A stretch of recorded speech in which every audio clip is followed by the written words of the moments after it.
ಬನ್ನಿ ಲೆಸ್ ನಾವು ಪಾಠದ ಬಗ್ಗೆ ನೋಡೋಣ. ನಾವು ಏನು ಪಾಠದ ಬಗ್ಗೆ ನೋಡೋಣ ಅಂದರೆ ಇಲ್ಲಿ दुनिया में पहला मकान ಅಂದ್ರೆ ಜಗತ್ತಿನಲ್ಲಿ ಮೊಟ್ಟ ಮೊದಲ ಮನೆ ಅಂತಕ್ಕಂಥ ಈ ಪಾಠದ ಬಗ್ಗೆ ತಿಳಿಸಿಕೊಟ್ಟರು ಯಾರಪ್ಪ ಅಂದ್ರೆ ಡಾಕ್ಟರ್ ವಿಜಯ್ ಗುಪ್ತಾ ಜಿ ಅವರು ಏನಪ್ಪಾ ಅಂದ್ರೆ ಒಂದು ಕಥೆ ರೂಪದಲ್ಲಿ ಏನಪ್ಪಾ ಅಂದ್ರೆ ಒಂದು ಪಾಠವನ್ನು ತಿಳಿಸಿಕೊಟ್ಟಿದ್ದಾರೆ. ಆ ಪಾಠ ಯಾವುದಪ್ಪ ಅಂತಂದ್ರೆ ದುನಿಯಾ ಮೇ ಪಹಲಾ ಮಕಾನ್ ಅಂದ್ರೆ ಜಗತ್ತಿನಲ್ಲಿ ಮೊಟ್ಟ ಮೊದಲ ಮನೆ. ಯಾವ ತರ ನಿರ್ಮಾಣ ಮಾಡಿದ್ರು, ಯಾವ ತರ ನಿರ್ಮಾಣ ಆಯಿತು, ಅದಕ್ಕೆಲ್ಲ ಯಾರು ಸಹಕಾರ ಮಾಡಿದ್ರು, ಯಾರೆಲ್ಲ ಮನೆ ಕಟ್ಟಲಿಕ್ಕೆ ಪ್ರಯತ್ನ ಮಾಡಿರ್ತಕ್ಕಂಥ ಇಬ್ಬರು ವ್ಯಕ್ತಿಗಳು ಯಾರು ಅಂತಕ್ಕಂಥ ಬಗ್ಗೆ ನಾವು ಇಲ್ಲಿ ಪಾಠದ ಮುಖಾಂತರ ತಿಳಿಯೋಣ. ಮೊಟ್ಟ ಮೊದಲದಾಗಿ ನಾವು ತಿಳಿತಕ್ಕಂಥ ವಿಷಯ ಏನಪ್ಪಾ ಅಂತಂದ್ರೆ ಜಗತ್ತಿನಲ್ಲಿ ಪ್ರತಿಯೊಬ್ಬರಿಗೆ ತನ್ನದೇ ಇರತಕ್ಕಂಥ ಒಂದು ನೆಲೆಯನ್ನು ಊರ್ಕೋಬೇಕು, ತನ್ನದೇ ಇರತಕ್ಕಂಥ ಒಂದು ಪ್ರದೇಶವನ್ನು ತನ್ನದೇ ಇರತಕ್ಕಂಥ ಒಂದು ಪ್ರದೇಶವನ್ನು ವಶಪಡಿಸ್ಕೋಬೇಕು, ತನ್ನ ಪ್ರದೇಶದಲ್ಲಿ ಇರಬೇಕು ಅಂತಕ್ಕಂಥ ಮನುಷ್ಯನಲ್ಲಿ ಒಂದು ಆಸೆಗಳು ಇರ್ತವೆ. ಅದೇ ತರ ಮೊದಲು ಪೂರ್ವೋತ್ತರ ಭಾರತದಲ್ಲಿ ಮನುಷ್ಯರೆಲ್ಲ ಯಾವ ತರ ಇದ್ರಪ್ಪ ಅಂದ್ರೆ ಗುಹೆಯಲ್ಲಿ ಅಂದ್ರೆ ಬೆಟ್ಟಗಳ ಒಂದು ಅಂಚಿನಲ್ಲಿ ಅಥವಾ ಬೆಟ್ಟಗಳ ಒಂದು ಗುಹಾಂತರದಲ್ಲಿ ವಾಸ ಮಾಡ್ತಿದ್ದ ಅಂತಕ್ಕಂಥ ಬಗ್ಗೆ ಇಲ್ಲಿ ನಾವು ನೋಡ್ಬೋದು. ಗುಹಾಂತರ ಅಂದ್ರೆ ಸುರಂಗ ಮಾರ್ಗಗಳು, ಬೆಟ್ಟದಲ್ಲಿ ಇರ್ತಕ್ಕಂತಹ ಸುರಂಗ ಮಾರ್ಗಗಳನ್ನು ತನ್ನ ನೆಲೆಯಾಗಿ ಕಂಡುಕೊಂಡಿದ್ದ. ಪ್ರತಿಯೊಂದು ಪಕ್ಷಿಗೆ, ಪ್ರತಿಯೊಂದು ಪ್ರಾಣಿಗಳಿಗೆ ಏನಪ್ಪಾ ಅಂದ್ರೆ ತನ್ನದೇ ಇರತಕ್ಕಂತ ಒಂದು ನೆಲೆ ಬೇಕು. ಅದಕ್ಕೋಸ್ಕರ ಏನಪ್ಪಾ ಅಂದ್ರೆ ಪ್ರಾಣಿ ಪಕ್ಷಿಗಳು ಏನ್ ಮಾಡ್ತಾವಪ್ಪ ಅಂತಂದ್ರೆ ತನ್ನ ನೆಲೆ ಕಾಣೋದಕ್ಕೋಸ್ಕರ ಗಿಡ ಮರಗಳನ್ನು ಬೆಳೆಸ್ಕೊಳ್ತಾವ. ಮತ್ತೆ ಉದಾಹರಣೆಗೆ ಎಕ್ಸಾಂಪಲ್ ಹೇಳ್ಬೇಕಪ್ಪ ಅಂದ್ರೆ ಮೀನಿದೆ, ಮೀನಿಗೆ ಆಶ್ರಯವಿರ್ತಕ್ಕಂಥದ್ದು ಏನಪ್ಪಾ ಅಂದ್ರೆ ಸ್ಥಳ, ಯಾವ ಸ್ಥಳಪ್ಪ ಅಂದ್ರೆ ಅದು ಮೀನಿಗೆ ಆಶ್ರಯ ಇರ್ತಕ್ಕಂಥ ಸ್ಥಳ ಏನಪ್ಪ ಅಂದ್ರೆ ನೀರನ್ನು ಏನಪ್ಪ ಅಂದ್ರೆ ನೀರಿನಲ್ಲಿ ಇರ್ತದ, ಅದನ್ನೇ ತನ್ನ ಒಂದು ಪ್ರದೇಶ, ಅದನ್ನೇ ತನ್ನ ಒಂದು ವಾಸದ ಮನೆ ಅಂತ ತಿಳ್ಕೊತಾವ. ಪ್ರಾಣಿ ಪಕ್ಷಿಗಳು ಕೂಡ ಏನಪ್ಪಾ ಅಂದ್ರೆ ಗಿಡ ಮರಗಳನ್ನು ಬೆಳೆಸ್ಕೊತಾವ, ಅಲ್ಲಿ ಏನಪ್ಪಾ ಅಂದ್ರೆ ತನ್ನ ಗೂಡನ್ನು ನಿರ್ಮಾಣ ಮಾಡಿಕೊಂಡು ವಾಸದ ಮನೆಯಾಗಿ ಇಟ್ಕೋತಾವ. ಅದೇ ತರ ಮನುಷ್ಯ ಕೂಡ ಏನಪ್ಪಾ ಅಂದ್ರೆ ನನ್ನದೇ ಇರತಕ್ಕಂಥ ಒಂದು ವಾಸದ ಸ್ಥಳ ಇರಬೇಕು, ನನ್ನದೇ ಇರತಕ್ಕಂಥ ಒಂದು ಮನೆ ಇರಬೇಕು ಅಂತಕ್ಕಂಥ ವಿಚಾರ ಬಂದದ್ದು ಯಾವ್ದಪ್ಪ ಅಂದ್ರೆ ಪೂರ್ವೋತ್ತರ ಭಾರತದಲ್ಲೇ ಬರುತ್ತದೆ. ಅದು ಯಾವ ತರ ಮನೆ ನಿರ್ಮಾಣ ಮಾಡಲಿಕ್ಕೆ ಏನೆಲ್ಲ ಮಾಡಿದ್ರು ಅಂತಕ್ಕಂಥ ಬಗ್ಗೆ ಈ ಪಾಠದಲ್ಲಿ ಏನಪ್ಪಾ ಅಂದ್ರೆ ವಿಜಯ್ ಗುಪ್ತಾ ಜಿ ಅವರು ನಮ್ಗೆ ಏನಪ್ಪಾ ಅಂದ್ರೆ ತಿಳಿಸಿಕೊಟ್ಟಿದ್ದಾರೆ. ಈ ಪಾಠದಲ್ಲಿ ನೋಡೋಣ. ಮೊಟ್ಟ ಮೊದಲನಾಗಿ ಈ ಪಾಠದ ಆಶಯ ನೋಡೋಣ. ಪಾಠದ ಆಶಯ ನಮ್ಗೆ ಏನ್ ತಿಳಿಸ್ಕೊಡ್ತಪ್ಪ ಅಂದ್ರೆ आधुनिक काल से मानव पशु पक्षियों से अपने परिसर और वातावरण से कुछ न कुछ सीख आ रहा है. ಅಂದ್ರೆ ಆಧುನಿಕ ಕಾಲ, ಇವಾಗ ಏನಪ್ಪಾ ಅಂದ್ರೆ ಆಧುನಿಕ ಕಾಲದಲ್ಲಿ ಮನುಷ್ಯ ಏನಪ್ಪಾ ಅಂದ್ರೆ ಏನಾದ್ರೂ ಒಂದು ಕಲೀಲಿಕ್ಕೆ ಇಷ್ಟಪಡ್ತಾ ಇದ್ದಾನೆ. ಏನ್ ಕಲೀಲಿಕ್ಕೆ ಇಷ್ಟಪಡ್ತಾರಪ್ಪ ಅಂದ್ರೆ ಏನು ಆಧುನಿಕ ಕಾಲದಲ್ಲಿ ಏನಪ್ಪ ಅಂದ್ರೆ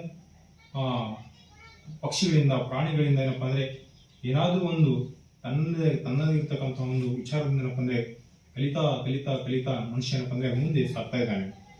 ಇಲ್ಲಿ ಯಾವ ತರ ಏನು ಕಲಿತಿದ್ದಾನೆ ಅಂತಕ್ಕಂಥ ನೋಡೋಣ.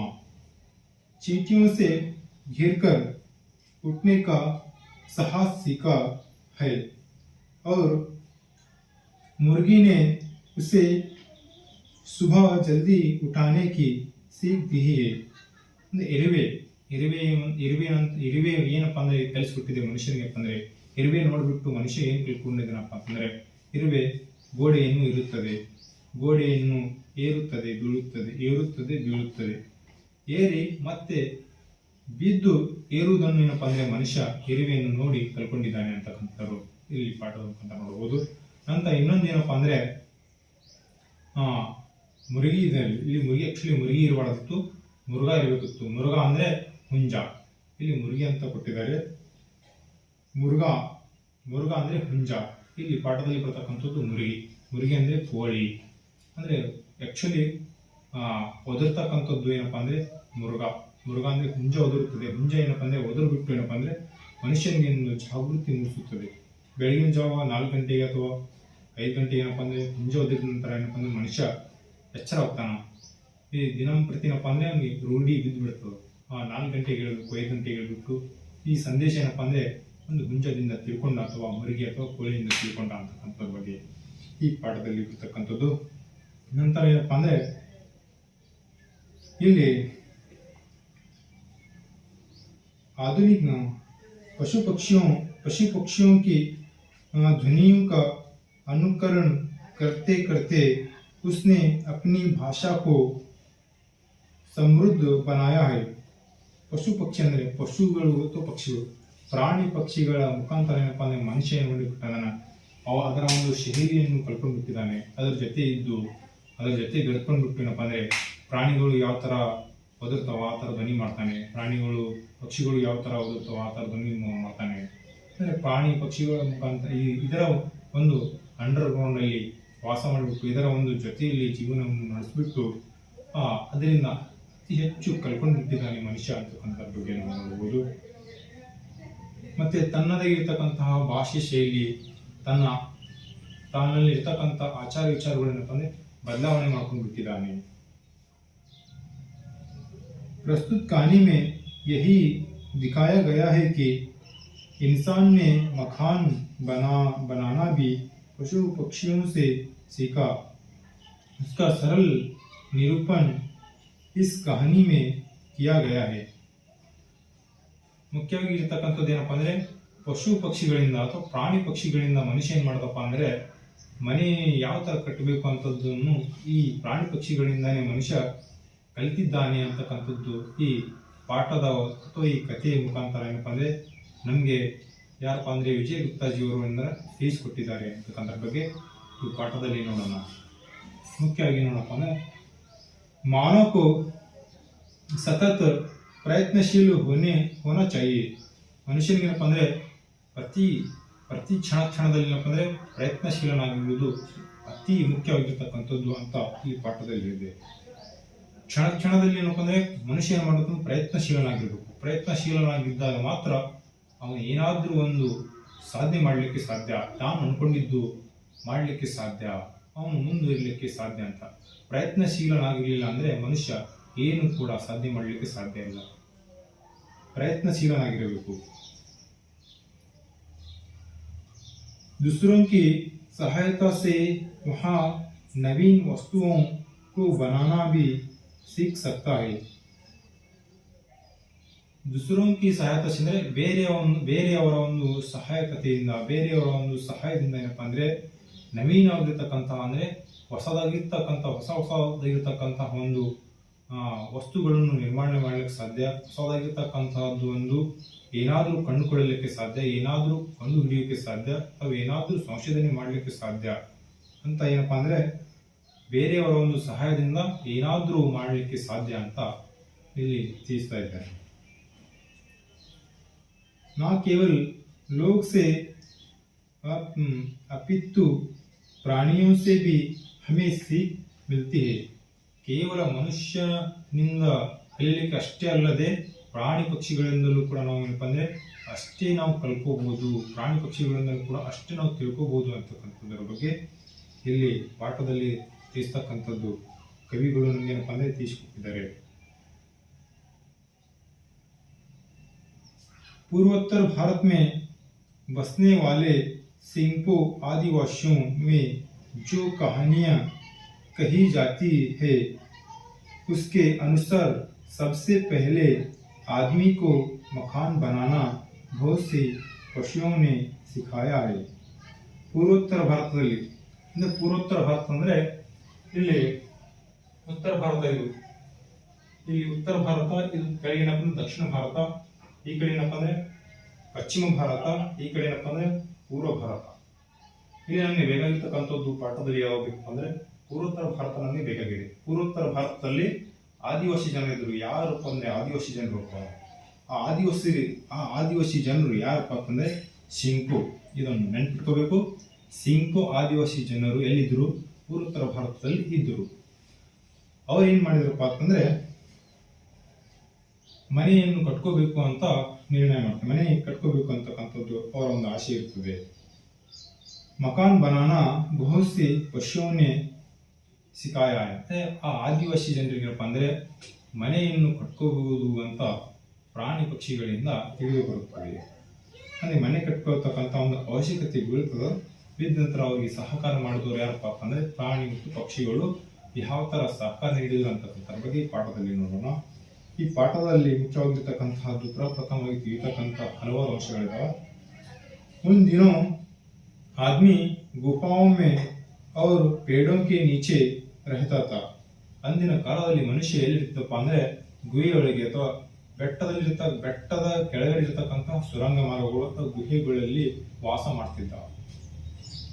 उस समय किंद्रू लालिम और खींचा लालीधाम नाम के दो दोस्तों ने तय किया कि वे मकान बनाएंगे. ಇಲ್ಲಿ ಮುಖ್ಯವಾಗಿರ್ತಕ್ಕಂತಹ ಇಬ್ಬರು ವ್ಯಕ್ತಿಗಳು ಹೆಸರು ನೆನಪಿಟ್ಕೋಬೇಕು. ಆ ಇಬ್ಬರು ವ್ಯಕ್ತಿಗಳು ಹೆಸರು ಏನಪ್ಪಾ ಅಂದ್ರೆ ಒಬ್ಬನ ಹೆಸರು ಕಿಂದ್ರು ಲಾಲಿಮ್, ಇನ್ನೊಬ್ಬ ಯಾರಪ್ಪ ಅಂದ್ರೆ ಖಿಂಚಾ ಲಾಲಿಧಾಮ್. ಈ ಇಬ್ಬರು ವ್ಯಕ್ತಿಗಳು ಏನ್ ಮಾಡ್ತಾರ, ಏನ್ ನಿರ್ಣಯ ತೆಗೆದುಕೊಳ್ತಾರ, ಏನ್ ನಿರ್ಧಾರ ತೆಗೆದುಕೊಳ್ತಾರಪ್ಪ ಅಂದ್ರೆ ಹೇಗಾದ್ರೂ ಮಾಡಿ ನಾವು ಮನೆ ನಿರ್ಮಾಣ ಮಾಡ್ಕೋಬೇಕು, ನಿವಾಸವನ್ನು ಕಟ್ಕೋಬೇಕು ಅಂತಕ್ಕಂಥ ನಿರ್ಣಯವನ್ನು ತೆಗೆದುಕೊಳ್ತಾರ. ಆ ನಿರ್ಧಾರದಂತೆ ಇವಾಗ ಏನ್ ಮಾಡ್ತಾರ, ಮುಂದೆ ನೋಡೋಣ ಏನ್ ಮಾಡ್ತಾರ ಅಂತ.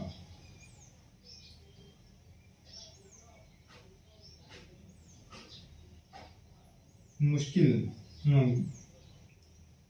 मकान बनाएंगे. मुश्किल यही थी कि वे नहीं जानते थे कि मकान कैसे बना जाते हैं.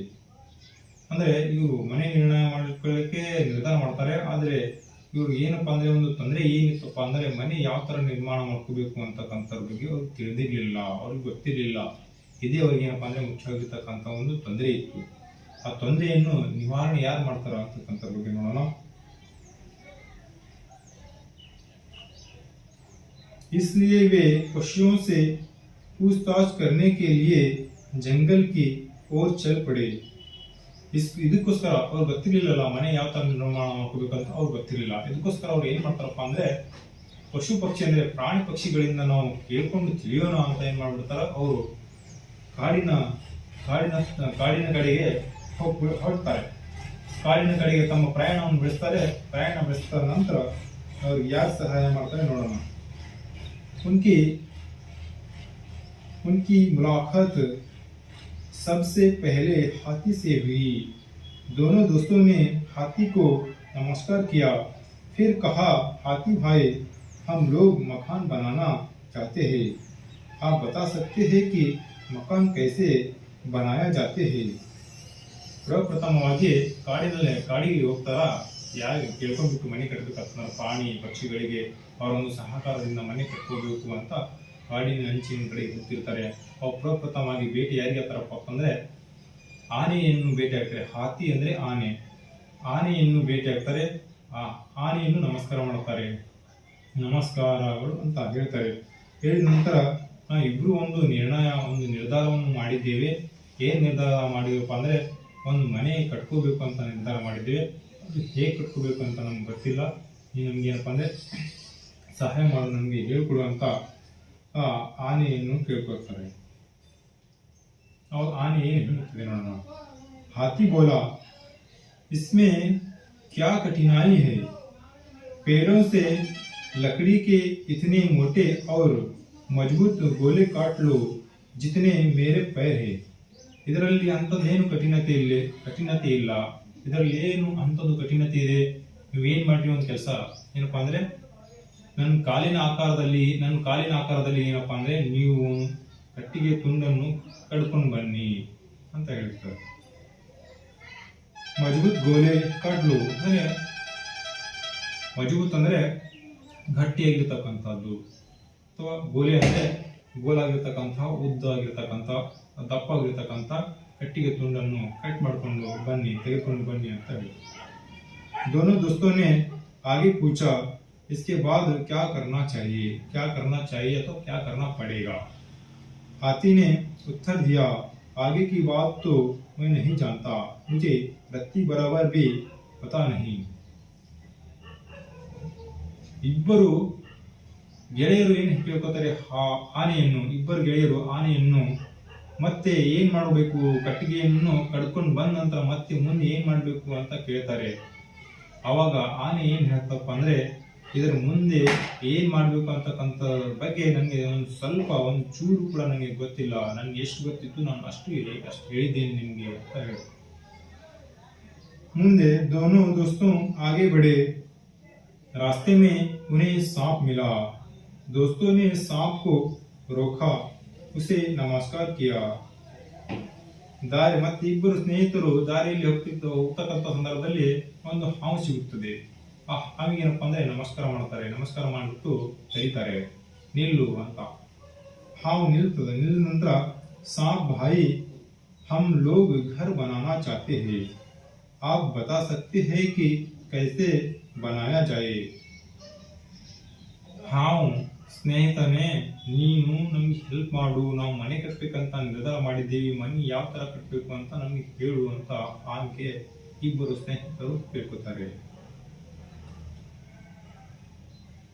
जैसे मजबूत और मोटे, हाँ आप बता सकते हैं. इವಾಗ ನೋಡಿ, हाउ हाथी ने हमसे कहा है कि उसे उसके पैर जैसे मजबूत और मोटे लकड़ी के गोले पेड़ से काट लो. ಹಾತಿ ನಮಗೆ ಆನೆ ಸಿಕ್ಕಿತ್ತು. ಆನೆ ನಿಮ್ಗೆ ಏನ್ ಹೇಳ್ತಪ್ಪ ಅಂತಂದ್ರೆ, ನನ್ನ ಕಾಲಿನ ಒಂದು ಆಕಾರದಲ್ಲಿ ದಪ್ಪವಾಗಿರ್ತಕ್ಕಂಥದ್ದು ಮತ್ತೆ ಗಟ್ಟಿಯಾಗಿರ್ತಕ್ಕಂಥ ಒಂದು ಕಟ್ಟಿಗೆ ತುಂಡನ್ನು ಕಡ್ಕೊಂಡು ಬನ್ನಿ ಅಂತ ಇಷ್ಟೇ ಹೇಳಿದ್ದು, ಮುಂದೆ ಏನ್ ಮಾಡ್ಬೇಕು ಅಂತ ಹೇಳಿಲ್ಲ ಅಂತ ಹೇಳ್ತಾರೆ.